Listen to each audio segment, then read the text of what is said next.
This is Movietone. Leslie Mitchell reporting. At the Guildhall, the City of London has honoured the premiers of Australia and New Zealand by conferring on them the freedom of the city. Our picture shows Mr. John Curtin first, and then Mr. Peter Fraser signing the declaration. Then Mr. Curtin addressed the Assembly, which included many other famous freemen of London. We give an extract from his speech. The pledge of honour had been given to Poland by Great Britain. That pledge was espoused and supported by the people of Australia.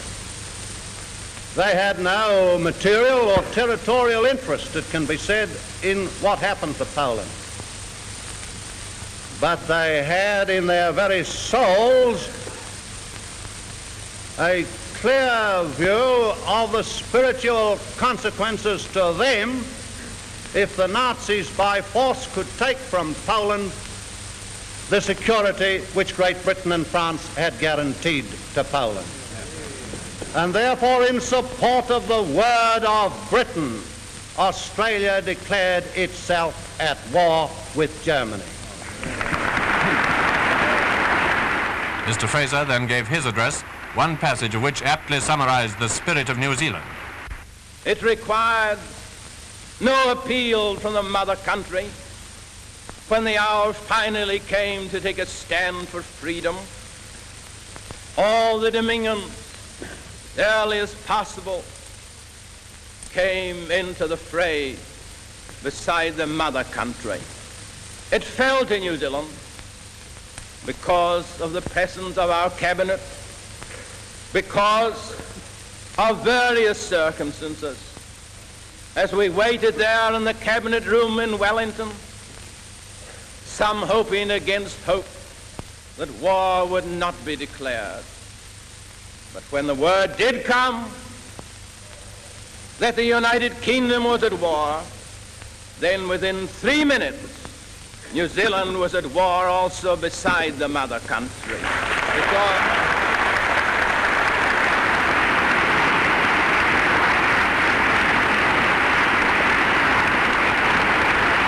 In the Royal Gallery at the Palace of Westminster, where Mr. Churchill presided, Canada's Prime Minister addressed members of the Lords and Commons. After his introduction by our own Premier, Mr. Mackenzie King not only reviewed the Empire's part in winning the war, but also laid stress on the part it must play in shaping the future of the world.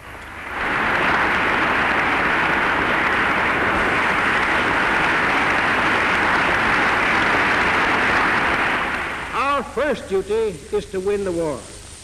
But to win the war, we must keep the vision of a better future. We must never cease to strive for its fulfillment. No lesser vision will suffice to give the victory over those who seek world domination and human enslavement.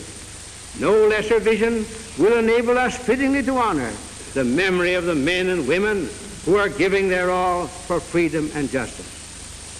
In the realization of this vision, the governments and peoples who owe a common allegiance to the crown may well find the new meaning and significance of the British Commonwealth and Empire.